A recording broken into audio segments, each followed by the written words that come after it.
Hi, everyone. I'm Alex McKay. I'm the Senior Manager of Investor Relations here at EFM. I'm in our Portland office where it's very cold and rainy outside. It's about as cold as it can get without snowing. But it's that beautiful Pacific Northwest water we love for the trees that we manage on your behalf. So it's a good December day and one we're used to here in Portland.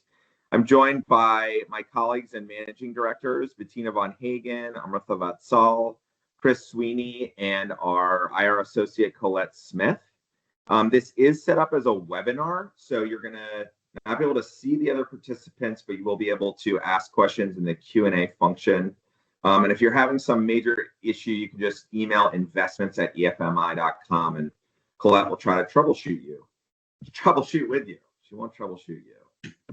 So let's get into the deck here. We have about 30 to 45 minutes of presentation that we're excited to share with you. And just a heads up, this is not a fund-specific performance presentation. As many of you know, we have done annual fund-specific presentations in the past. We look forward to touching base with everyone on financial and impact performance in the new year after our year-end audited financials are out and after we've done year-end fund accounting. So this event really is going to be a time for us to give you an overview of the firm at large, the landscape of the markets in the areas we work, including timber, carbon, conservation, biodiversity, and other areas. And also touch on some highlights on properties that are across all four funds. So we will have details on the fund through that lens, but it won't necessarily be a year-to-date performance specific event. We're excited to tell you about our growth over the last year to 18 months, and both in AUM and different entities we've launched, as well as additions of some great staff. We're going to give you sort of an overview of the trends that we see in the marketplace, talk to you about some of the opportunities we're seeing in the acquisition market, update you on current and most recent conservation successes and opportunities that we're pursuing, give you an update on the carbon projects we have across the portfolio, and also just talk about the timber market sort of at large and our own harvesting activity most recently.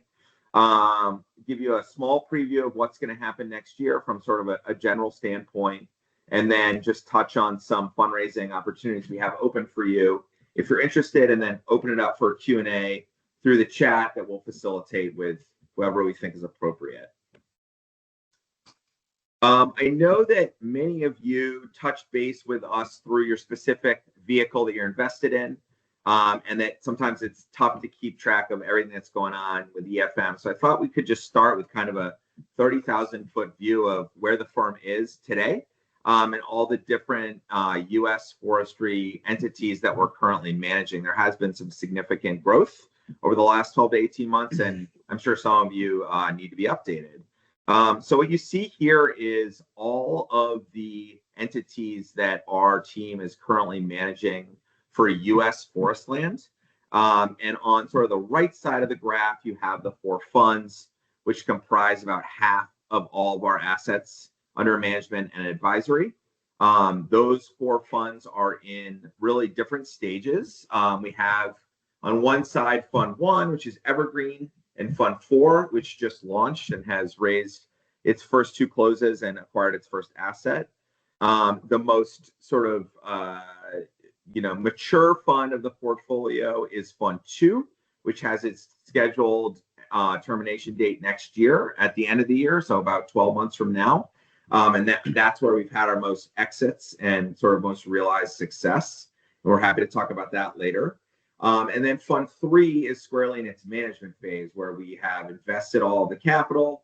We have a portfolio of properties. We still hold all the properties that we originally acquired, and we are layering our climate smart forestry management practices on those properties with various forest management plans, silviculture techniques, carbon projects, conservation opportunities, and more. So that's the fund business.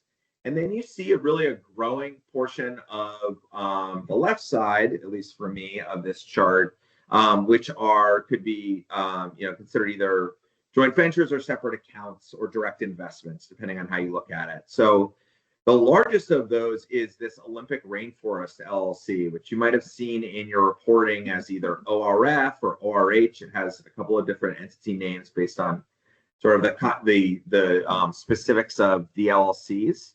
But that is in large part the 68,000 acre property that we acquired at the end of last year on the Olympic Peninsula for just over $200 million. Fund 1 and Fund 4 own a piece of that actual property, but a significant amount of that LLC is capitalized by direct institutional investors, and EFM is managing the property in an LLC agreement with them. So, 68,000 acres is big. It is larger than some of our funds are completely. And so that is a separate entity with its own reporting and with its own management schedule. And it has some really exciting opportunities that impact our funds as well based on the ownership. So I'm excited to tell you a little bit about that. And then lastly, we have launched in the last basically 2 years a joint venture with a Japanese corporation called Sojitz. This is a forest land fund that we are managing along with Sojitz. And it's a pretty unique opportunity. All of the capital is coming from Japanese corporations that have net zero aspirations. And so this is a different type of entity, and the pool of capital is coming from a different place, but it remains very consistent with our management practices from a strategy and impact perspective. We're looking to acquire pieces of commercial property that we can transform into a multi-layered, multifaceted commercial forest with a diverse set of values that have high conservation and carbon outcomes. So if you have questions about that specific entity, happy to answer over the course of the webinar. We just did a second close with that consortium of investors, and that fund now stands at just above 70 million of assets, and we have no properties to date. So just to sort of continue the story of growth, you'll see we've had significant additions of capital and assets over the last several years, and that's been a really exciting thing for our company and for our team. We have been nimble in devising different entity types and strategies for accepting capital. Obviously, we would love to have as much capital as we could in our fund business. Oftentimes, when you're looking at larger entities who have sophisticated structures and a history of investing in timberland themselves, there ends up being other structures beyond funds that are a better fit for partnering with them. And so that's how we've grown that advisory and JV business on the side. But you do see with the Olympic Rainforest acquisition, most notably, that we've really had this awesome uptick in growth. And, we at over 500 million of assets under management and advisement, we're starting to get to that level that you see. I mean, we're still very small, but a traditional timberland investment management organization be at. And I think that's just a key takeaway for everybody as we consider what you, the investors, are doing to support our mission of scaling this climate smart strategy. Oftentimes traditional, either publicly traded or institutional grade timber investments are in these gigantic global portfolios of assets.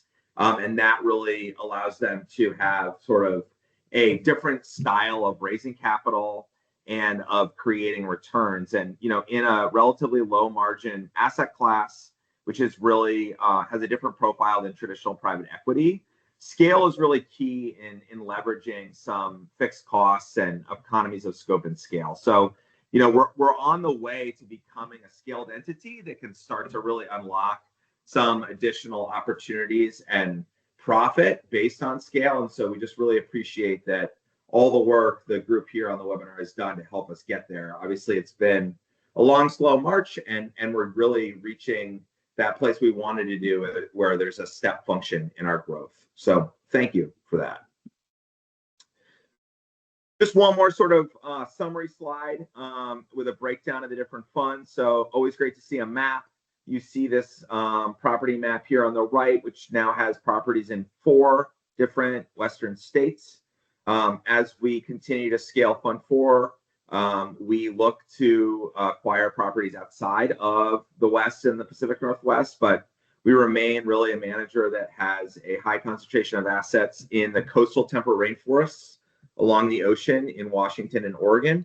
And then you see some diversification on what we call the dry side or the eastern side of the mountains, where there is often opportunity for carbon and conservation and timber, but carbon and conservation become really an advantageous opportunity based on the price per acre of the land. And so we will continue to do this model of investing both in kind of the core geography where we have had a lot of success, and also going further afield as we look at ways to implement what we do well in different geographies. You see that we have sort of a similar size fund for those first 3 funds. And as many of you know, really the hope of Fund 4 is that we're scaling that to more of a $200 to $300 million scale. And we're well on the way. And so, you really see this nicely balanced portfolio of fund assets that a lot of the investors on the call today have supported.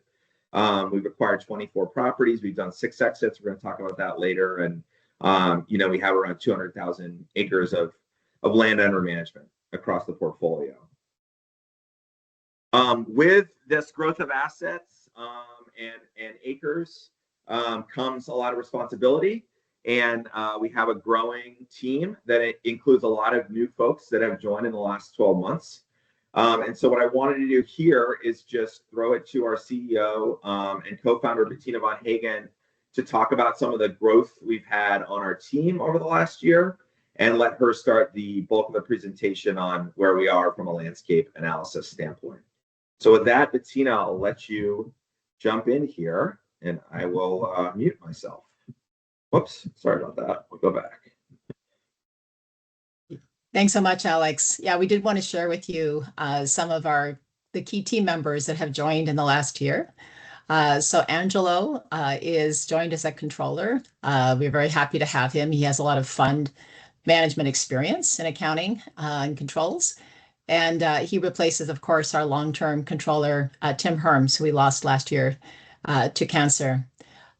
Colette, I think many of you know, has been just a great addition to the investor relations team and has helped organize the webinar today and is on the call with us. The primary additions have been in our forestry and carbon teams, and we're absolutely thrilled about the capacity we're building there. Dan has come to us from the public sector. He worked for BLM and actually in coastal forests and in long rotation forests, which is a great experience to bring. Teresa worked for EPA for 20 years, so knows how to speak federal language, which is really important in seeking and obtaining conservation easements. Simon has joined us from Campbell Global, which is, as many of you know, a very large TIMO, and has a lot of expertise in growth and yield modeling and harvest scheduling and really being able to analyze timber assets. And Nate has joined us, was previously with Finite Carbon, which is one of the leading carbon project developers. And I think what's really exciting about this assemblage of people is that it is increasingly important to be able to analyze forests from a timber, carbon, and conservation perspective all at the same time. And it's always been EFM's sort of unique specialty to do that, and really gives us a competitive advantage. And in addition, of course, to the people you see here, our work is really leveraged by all of our great consulting forestry teams. Many of you who've been on our investor tours know Pacific Forest Management up in Forks. We have other consulting foresters also around the states in which we work. They're also a big part of our intellectual capital. We wanted to talk to you a little bit about emerging trends that we're seeing, that we're going to comment more on as we go through the presentation. One thing that I'm sure you're all aware of is just uncertainty in general in financial markets, housing markets, policies that are causing havoc amongst many industries. Certainly in the forestry industry, the ongoing tariff discussion with Canada and with other countries has been a source of disquiet. The other sort of source of disquiet in forest land markets has been an increased awareness, increased presence of forest fires, and increased awareness of their potential impact. But despite both of those, the demand for timberland remains very high. There's still a lot of capital looking at forest land, which I think really speaks to the fact that in an uncertain market, one thing we can be sure of is that people need shelter and food and water. And forest land remains one of those key economic needs and factors. And there continues to be a lot of interest in forest land from an investment perspective due to its inflation hedging capabilities, but I think also just as a very precious commodity that drives is essential for housing. In carbon, which Amrita will speak about more, we're seeing the volume and prices for carbon credits really escalating sharply.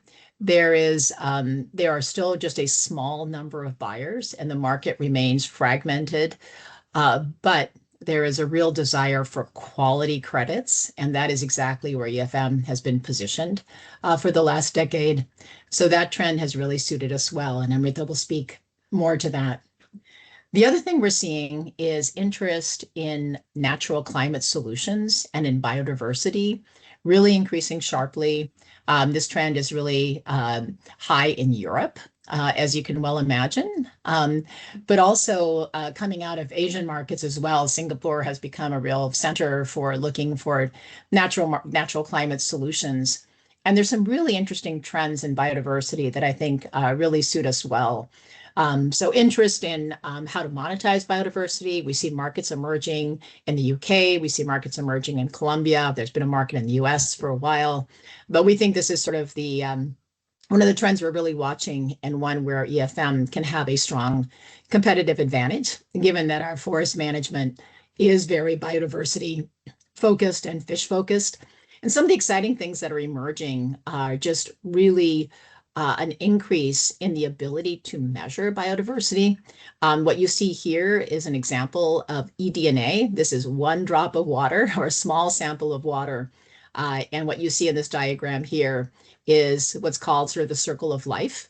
It is impossible to see, probably at the resolution that you're looking at it, but that circle of life has dozens and dozens of species of mammals, fish, amphibians, single-celled organisms, insects, worms, that really allow us at a very low cost to monitor how our forestry is affecting biodiversity. These samples are very cost effective. And in addition to eDNA, there are techniques like acoustical monitoring, which is really monitoring bird song and using AI to be able to really identify species quickly.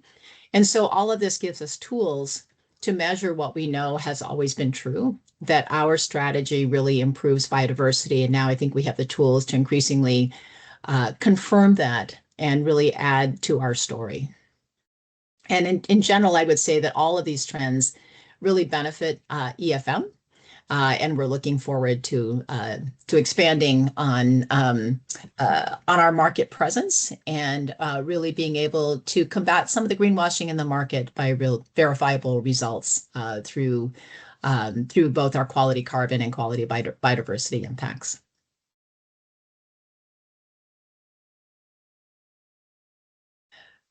Many of you have seen this diagram before, but we wanted to use it to sort of organize our presentation a little bit around our strategy and to comment on each aspect of the strategy and what's happening.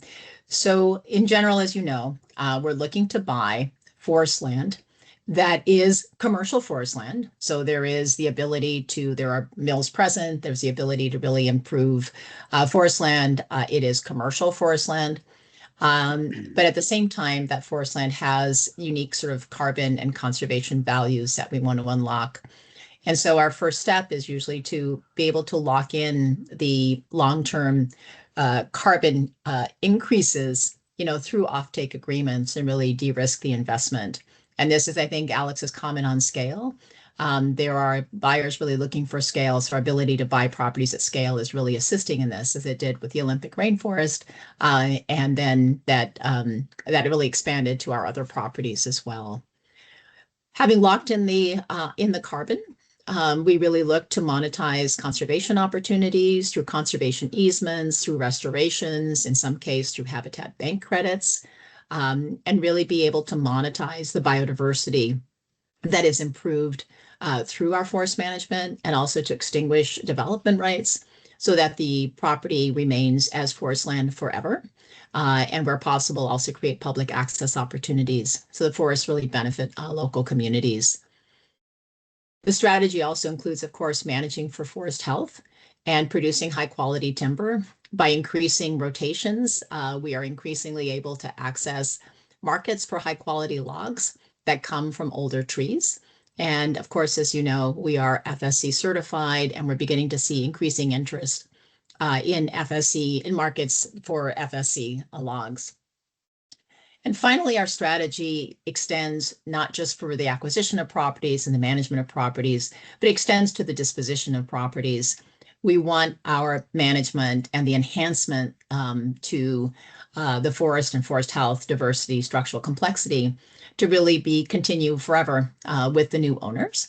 And so one of the strategies, of course, is to sell it to compatible owners that are public landowners or conservation entities, or alternatively, to really lock in some of those benefits through carbon contracts and through conservation easements. So we will be going through each of these steps in the next few slides.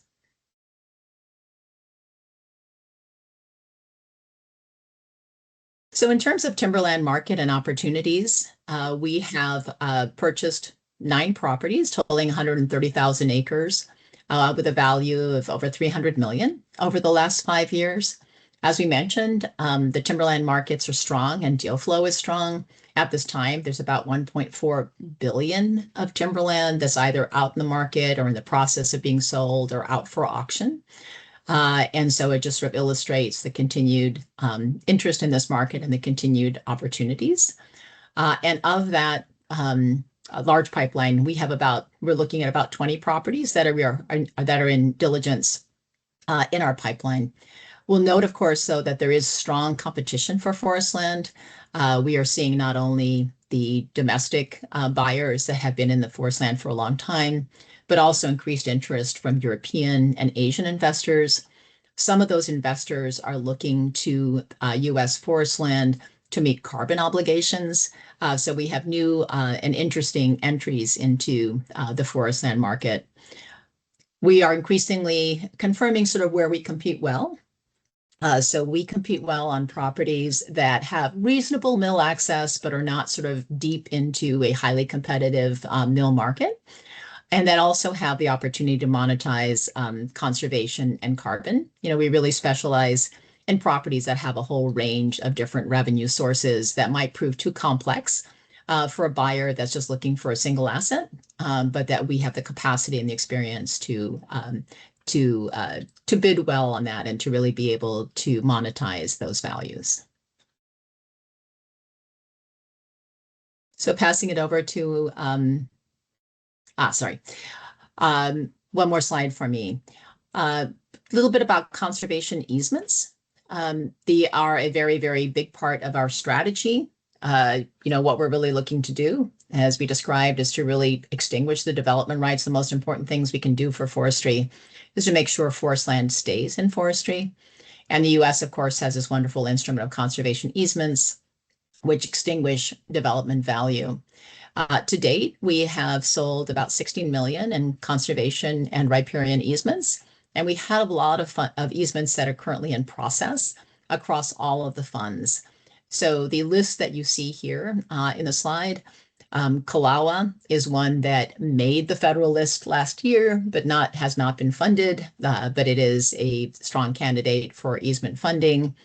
On Scott River headwaters, we have an easement on Shackelford, which is the northern portion of the Scott River headwaters property that is scheduled to close in the first quarter of 2026.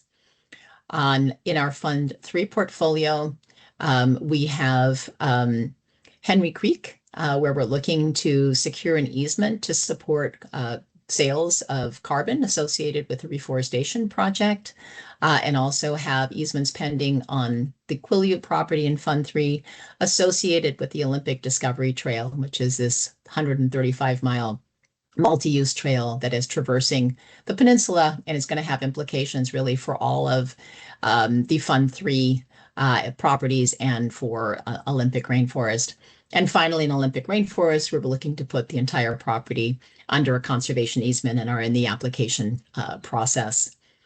You may have questions about conservation funding in the current administration, which are reasonable questions to ask because land conservation has not emerged as a top priority. But as you may recall, in the prior Trump administration, the Land and Water Conservation Fund was permanently authorized at a higher funding level. And so far that is holding. We will see now that the federal government is back open. We are hoping that the funds for Forest Legacy and Land Water Conservation Fund in general will start flowing again. And then the other really bright spot in terms of conservation funding is state funding. A lot of our easements were funded in California by programs from the carbon program there, from the sale of allowances. And we're beginning to see the same thing emerge in Washington. So we're lucky, since many of our assets are located in Washington, that we anticipate a strong source of state funding for conservation easements to complement the federal funding.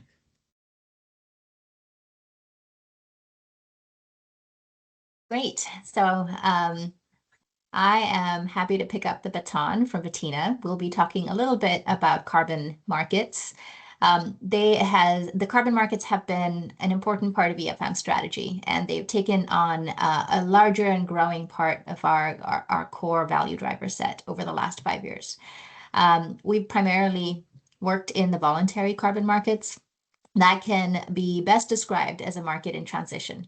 There has been a lot of negative press around the quality of carbon offsets. I saw a good question coming in over the Q&A from Scott Garland about what quality means, and we can certainly talk about that some more as we move into Q&A. But there has been a growing move in flight towards quality as opposed to quantity, which was the main focus of the initial carbon markets. Voluntary carbon markets today have really been volatile for the last 2 to 3 years. They've been down markets. Volume has declined by 25% since last year. But I think the signal through all that noise is that retirement volume has held steady. And I think it also has shown that buyers are more interested in buying quality credits. And so in some segments of the market, volume has declined, particularly in the REDD+ avoided deforestation space, where there have been a lot of questions about additionality and baseline quantification. And the improved forest management and technology carbon removal credits, including the ones like biochar, have significantly benefited. And so you'll see here EFM's own experience, despite the broader market downturn. I'd say we have seen quite the contrary. We've seen our contract prices increase over time. A snapshot here is on this graph shows you an aggregate look at our contracted prices by vintage year. And you'll see in 2024 and 25, there was a significant uptick.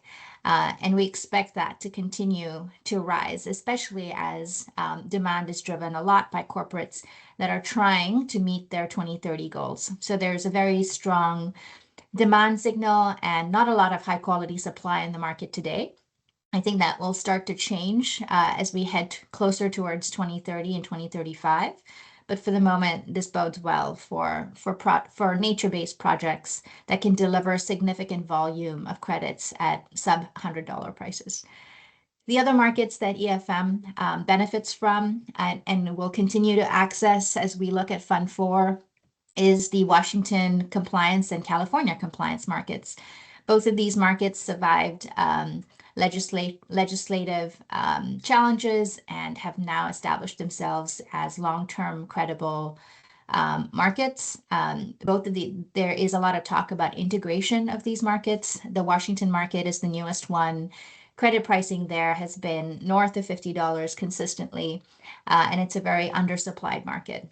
We think that'll change around 2028, 2029, as that market integrates with the Quebec and California market, and we'll start to see pricing normalize across those three markets. We've also seen some wonderful developments, advances in Article 6 rules, as well as movement amongst the SBTI, which is the governing body that drives net zero commitments, to incorporate more opportunities for corporates to use offsets in their net zero plans. And so I think that has also been positive developments that will increase market demand in the next few years. So to the next slide, I want to also talk a little bit about what EFM has been doing in response to these market changes. We have been really increasing our internal capacity, knowledge to develop carbon projects in-house. As Bettina noted, we just hired a very seasoned project developer from Finite Carbon to our team. And now with over 10 projects listed, we've been keeping everybody on our team very, very busy. Most of those projects, 6 of them, have actually been developed in response to this market demand and changes in the last 1 or 2 years. We have 6 registered projects across 3 different registries, 4 of them in various stages of development that we expect to be registered in the next 12 to 24 months. Across our portfolio, our properties will generate over 2.7 million tons over the next 10-year period. As you can see here, that's quite a range on an annual basis, but on an average about 200,000 tons a year. So as we get to scales that are over 100,000 tons a year, that really puts EFM in a different league compared to individual projects, and we can start to benefit from aggregating our volumes and sales across our portfolio. And we're taking advantage of this already. Last year, we signed a ROFO with Microsoft, and that benefits Fund 4, Fund 1, Fund 3, any investor that's part of the EFM platform. And we have also spent a lot of time getting to know buyers directly. We've developed relationships with Meta, Microsoft, Netflix, Nike, and these entities have really, I think, helped us de-risk this strategy, this move to a climate smart strategy. Over 65% of our expected credits over the next 10 years are contracted to entities like these over long-term agreements and shorter 1 to 3 year agreements. So that's all I had, and I'm looking forward to your questions during the Q&A. I'll pass it on to Chris. So yes, similar to what Amrita was talking about with sort of the big macro drivers of carbon prices we're seeing, which is, the higher corporate driven voluntary demand for net zero. And, looking out to 2030, we're seeing the price appreciation. There's some big macro trends also driving these log price changes. The chart in front of you shows the real log price changes from 2015 and then forecasted through 2039 for the key species on our properties, Doug fir and whitewoods, including western hemlock. So if we're looking back 3 years, we can see that dip coming out of the COVID period where that really artificial demand was propping up and driving log prices and lumber prices. And then in the recent year, 2024, 2025, we've seen a dip in the prices driven by lower demand housing starts, and higher interest rates have constrained the demand for logs, but we see that turning around coming out of 2025. And that goes for the policy changes with tariffs have also impacted the shorter term dip there that we're seeing in 2024 and 2025, the uncertainty there. We see a potential stabilizing force there driving potentially increased exports to, in particular, Asia and Canada, where that has been hit really hard in the short run. So there are those big factors driving prices. We do see an inflation outlook. These are real prices of between 2.5% and 3%. So the sales of those logs will be in nominal terms, and so will your IRRs. But we don't anticipate a higher inflation environment in the next 5 years. So one more comment about log markets is that log markets are very local because the log transport is very high. So one of the exciting developments that we've had recently is the development of a new mill in Forks. So creating a more competitive log market there, particularly exciting because it's going to be a large log mill. So as we increase log size due to extending harvests, we will have a home in the Olympic Peninsula through this new mill. So very exciting. Moving on to disposition, which is very important in terms of continuing our impact beyond our management. You see there a chart of all of the dispositions to date, which I believe you've seen before. The most recent one, of course, is Desolation Creek, which happened in 2014. All of the exits have either been to a tribe or to a conservation buyer or to a state or federal agency. I want to focus on the left-hand side of this chart, which is really what we're anticipating in 2026. 2026 is a very big year for dispositions. We have 3 primary assets left in Fund 2, Wasson, Hood Uplands, and Scott River Headwaters. Wasson and Hood Uplands are already on the funded list for acquisition by the Forest Service, and Scott River Headwaters is in a very exciting process for potential sale to the Quartz Valley Indian Reservation. So that would be 40,000 acres coming under tribal ownership. It's being facilitated by the Trust for Public Land.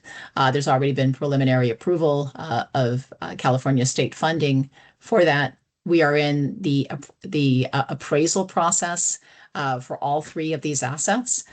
So working very hard through federal and state and tribal processes. But we are hopeful that all 3 of those will end up in amazing hands in 2026. We are also beginning to evaluate Fund 3 assets for potential disposition. We are evaluating assets where either we have completed our sort of conservation and carbon scenarios or where there is an interesting buyer. And so 2 of the properties that are being assessed right now for potential disposition are Henry Creek and Fort Rock.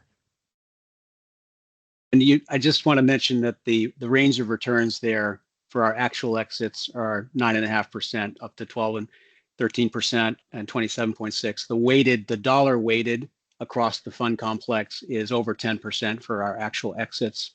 And what we continue to do a really good job with is if you look at the return attribution for, say, a Chimicum or Desolation or Onion Peak, it's a diversified revenue driver set that continues to help us with these IRRs. So it's not just one factor. It's conservation easements, it's property appreciations, NMTC, and now looking forward, we see carbon becoming a much more important driver of returns in our portfolios as well. So just wanted to emphasize that these returns are supported by multiple revenue streams, and we continue to add to those revenue streams forward-looking in Fund 1 and 4.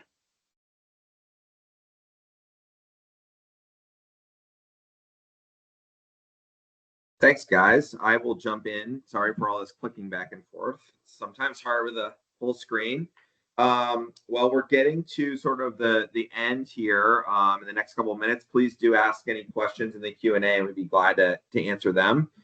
Just to a broad look ahead for 2026, we're actively fundraising for Fund 4 and Fund 1, and I'm going to do a little pitch. You can't escape this without a pitch from me in the next 2 slides. But I'll make it quick, I promise. As Bettina mentioned, we have a pipeline of acquisitions that we're in various stages of due diligence on, including very active. So we look forward to potentially adding additional properties to the portfolio through Fund 1 or Fund 4, most notably next year. The carbon projects, which in a sort of quick overview session like today are too detailed to get into, but the registrations for projects, which allow you to start the process of verification and issuance, which ultimately creates cash flow. We see there being a handful of projects that should be registered across the fund portfolio next year. And there are also carbon revenues that will start to flow across the funds next year that you'll start to be able to see in the income statement.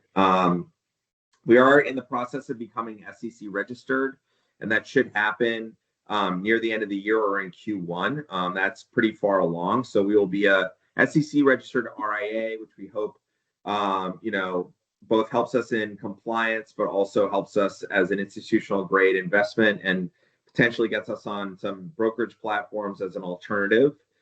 Can't promise anything, but it's certainly a step in the right direction. As always, we will have investor tours, and we really encourage people, if they have the bandwidth and the availability to come. We plan on having both a diligence tour for Fund 4 investors, where they could come out and look at some either current or prospective assets with us as we start to reach some of the last closes of that fund. But also we'll have our annual investor tour where we tour an array of existing assets and have some fun and some outdoor adventure. We are both our B Corp and UNPRI recertifications are up next year, which we'll be proud to do, although it can be cumbersome. And again, along with our annual audited financials, our annual report, will also be finalizing metrics and producing an impact report, hopefully even earlier next year than we did this year. So that's kind of the general overview of next year. Just really quickly on available funds. Fund 4 is open, and we are pressing hard to raise the capital for this fund. As we've mentioned in the past, it's a larger institutional fund for qualified investors. The stated minimum is $5 million, but we have been flexible with existing relationships and existing advisory relationships to a degree. So if you think that a term fund with some of the profile of this fund, it could be advantageous for you, please reach out. We can have a conversation. This fund does own a significant piece of the Olympic rainforest property, and it also has a really, really nice right of first offer agreement with Microsoft, where Microsoft has indicated a great appetite to buy a significant amount of the carbon that the future assets of this fund can produce. So we have a updated data room and a pro forma on Fund 4 that shows that attribution of carbon and how it can really help us potentially improve on returns over the life of the fund based on that increasing price that Amrita talked about. The first property in the fund had an awesome uptick in valuation this year as we paid down some debt and added in a new equity investor. And so the mark to market on Olympic Rainforest is 14.1% IRR gross. So just an indication of us buying the first asset at a really good price and it having significant value for us. And we are targeting 8% net IRR in the fund. And then on the other side of the spectrum, with a similar but smaller strategy, is Fund 1, which is really concentrated in the coastal temperate rainforests in Washington and Oregon. This is our first fund. This fund reopened in 2022 after sort of being dormant, and we have a nice fundraising track record the last 3 years of new investors. We've dropped the minimum on this fund to $100,000. There's a lot of DAF capital in this fund, philanthropic capital, family office, foundation capital, and it does have a existing portfolio of now almost $70 million of assets with nice diversification between them. So, I know that it's a year-end time of potentially balancing your investment book, and if you can't make a big decision on Fund 4, but you wanted to add to your EFM position in a smaller way, definitely reach out about Fund 1 and we can have a conversation. We just did a close at the beginning of December, but we will do another one by the end if we have new subscribers. So that are our open opportunities. And I think that just really quickly, we did have a newsletter go out for the first time in quite a while, tail between my legs on that, but we're going to try to get a better cadence going. And so if you want a copy of that, reach out and we'll send you either the link on the website or we can send you a PDF. please sign up for it. We're not going to send all investors the newsletter as a rule. We want to make sure people opt in, but we'll make sure to keep you updated in quarterly reporting. Our LinkedIn has been more active, and we'd love to have your support by following us and liking our articles as appropriate. And of course, we mean this every time we say it, but if you just want to touch base with our team, myself, some managing directors to learn more about conservation, carbon, timber, to walk through the financials of the fund, to understand the structure better. If you're in Portland, reach out to us. We certainly like to connect with our existing investor base as much as possible. It's what makes us unique and what we, hope to really foster culturally in this fund and in this management company. So please reach out to us. Look how nice we look. We're all there having a good time at our company retreat at Fort Rock in the late fall, which was a really beautiful time. And, one advantage of the eastern side of the mountains is that it's usually sunny. So with that, I will see if I can potentially pull up some questions or if somebody else has them up. Alex, I can take the first one. So we have a really great question coming in, which is, how has a mix of exit strategies changed from one to Fund 4, and are the expected returns remaining in the same range? So really great question.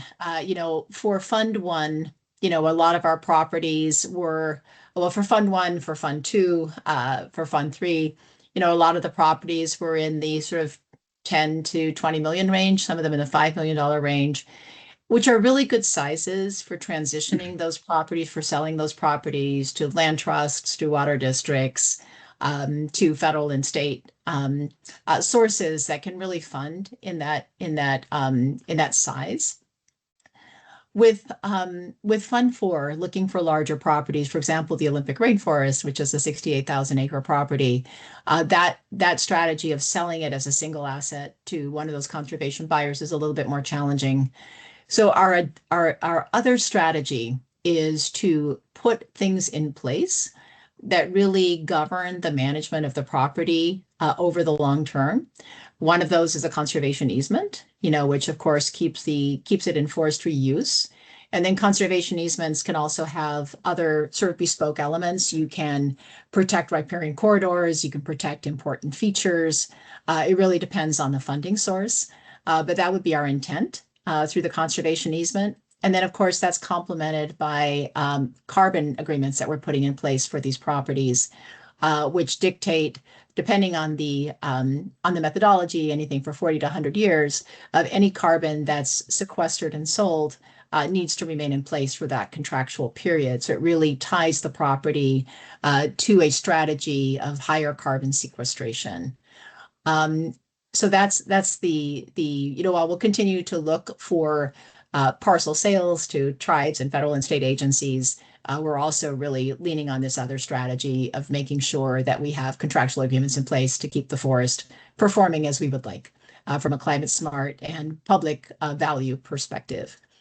In terms of returns, as you could see, I think from that last slide that Alex showed on Fund 4, carbon is really, the carbon markets are currently really providing a lift in terms of returns. And so we're really able to optimize properties among timber, carbon, and conservation. So we are anticipating that with these developing markets and hopefully also market for biodiversity, we will be able to continue to outperform the Neck Reef Timberland Index, which is just remains primarily a timber-only strategy, sort of at that 5 to 6%. So we are hoping that our performance will actually continue to improve with these new markets. Amrita, there's a second question, and maybe you want to add to that response as well, that you might want to address. That sounds great. Yes. And I see a few more questions coming in as well. Thank you. Please keep them coming. So Scott, you asked also about the definition of quality, and I put in a link in the Q&A, which takes you to the ICVCM, and that is the Integrated Council for Voluntary Carbon Markets, and is one of the new governance entities that have been created to help improve the signal for quality, set standards for quality, because I think that this was very much a cottage industry until about 5 years ago. And so today, what quality means is no longer left to the eyes of the beholder.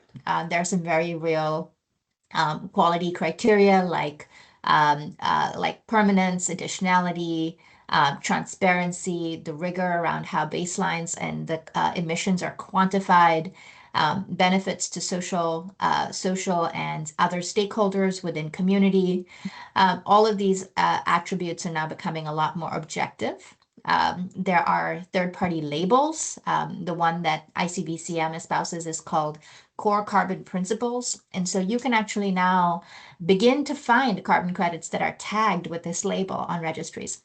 And so it gives buyers a slightly better sense for what is high quality.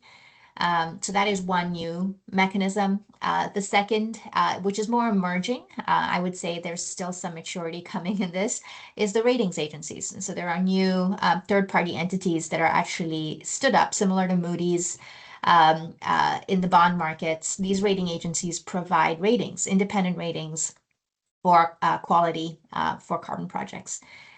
So those are all emerging ways in which you can determine and decipher quality within this market. Hey, Tina, sorry, go ahead, Chris. Was that you?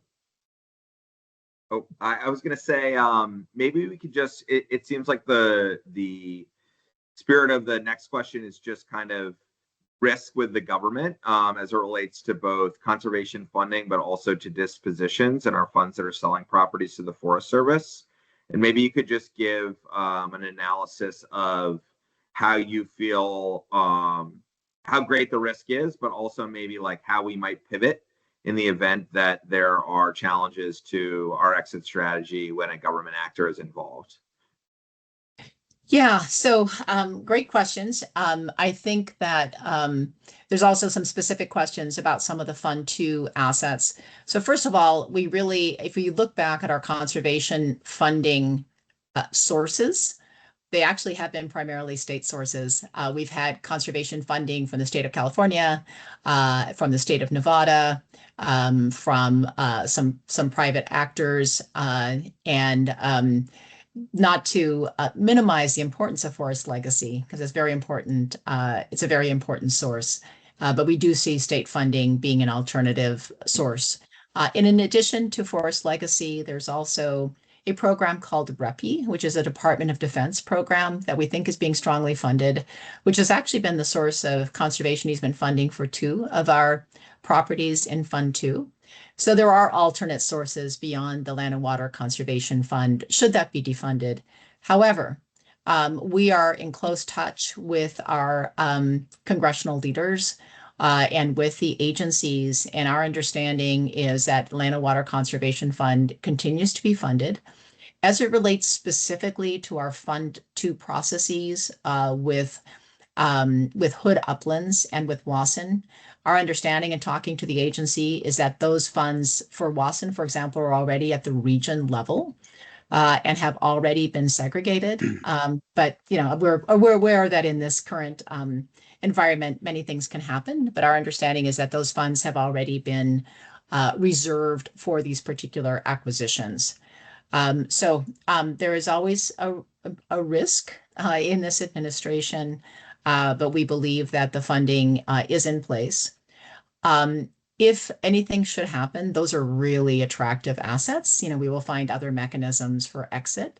But right now, we're pretty deep into the process with the U.S. Forest Service on those exits. And so while we expect the usual hiccups, we're feeling optimistic about those particular exits. And Ritha, there was a question, I think, another question about that maybe you can respond to, you and Alex can respond to, about how the entrance of non-US investors are affecting pricing and return expectations and sourcing, and whether our strategy is still, our strategy that's considering many different revenue sources is still able to be competitive, that maybe you can address. Yeah, absolutely. So I think we noted earlier there are a lot of European and Asian, notably Japanese investors that are very were, I think, interested in the U.S. market, and I think that interest has sort of been tampered a little bit by the changing sort of government policies this year. I think that, however, that interest is pretty enduring. So we continue to see continued amount of capital flowing in from Asian investors in particular. What we, I think in terms of sourcing in our particular strategy, I mean, EFM, has really takes pride in having understood over the last 20 years where we're competitive. And so in these places, I think we like to go after properties that aren't as competitive purely for the timber only strategies. And so in those markets, competition tends to be less. But also you have better deals to be found. I think we're in this broader cyclical trend where timber value and timberland is still being traded mainly on the timber value. I think that's changing over time. More and more, I think carbon is starting to become considered by many actors into the space. It's not yet influencing valuations and appraisals, but we think, it's going there. So it is still a really great time, we believe, to buy forest land based on timber values and implement a strategy that involves monetizing all of these other attributes, including carbon and conservation. And I would just add to that. I mean, ultimately, we know better than anyone how there are other entities like insurance companies and pension funds with deeper pockets than we've been able to access to this point. What's really interesting in the fundraising for Fund 4 is sort of the reactions we're getting from institutional investors that I think previously wouldn't have kicked the tires to the level that they are on us, and the depth in the conversations we're having with timberland investors who are seeing our diversified strategy as an advantage, and that the maturity of the carbon and conservation markets is allowing us to, plus our track record, allowing us to really having more meaningful conversations. With that said, to be honest, we hoped that the larger checks for Fund 4 would come faster. We have a really great pipeline of prospects, but institutions are slow and they are set in their ways. And so that's where we're doing a lot of the hard marketing work, is really having them wrap their head around a different financial model than the one that they usually look at for timberlands, and believing in this diversified strategy as an asset versus a liability. But the investment in Olympic rainforests with the separate accounts outside of the funds is, to us, the best illustration of our ability to have that conversation successfully, because we got significant capital from traditional institutional investors with a lot of timberland history, who chose EFM because of its ability to execute that multifaceted strategy at scale. I know that we're coming up on time, and we just have one more. We got a fire question. Ring the bell. Someone wants to know about fire risk, and how that impacts our sourcing and our pricing. And Bettina, maybe you can finish on that, and then we can let everyone leave as they're able. Yes, fire is definitely being considered and priced into timberland acquisitions in ways that it was not 5 years ago. What it has meant for us is really focusing our portfolio, focusing our acquisitions in areas of low fire risk. But it's still noting that there are areas where fire is more constant, like Desolation, like Scott River headwaters, that have been great performers for the fund. But if we are to acquire those assets, we really need a strategy where we can de-risk it up front through, for example, the sale of conservation easements. So we are seeing a lot more competition in the low fire risk zone. And that has that has really led us to be really selective about choosing properties that have low fire risk, but also have these other attributes of carbon and conservation that make it more confusing for a timber-only buyer. The Olympic rainforest, I think, is a great example of that kind of strategic geography, but it is definitely an influence on timberland acquisition across the board. Well, it's 10:01. Do we have any other closing thoughts from staff or any last questions coming in? I think just how much we appreciate all of you and being on this journey together, and that these are really, really exciting times. We think for those of you who've been with us for a long time, or those of you who have come more recently, I think this is the time to really go deep in this strategy. I think forest land investing is better than it's ever been in terms of the opportunities to both do well and to do good. And we really appreciate you attending the seminar. Here. We really hope you all have a great holiday season. We appreciate your ongoing support, and we look forward to further conversations and updates down the road. So thank you so much for coming. We really appreciate it. Thank you. Thanks.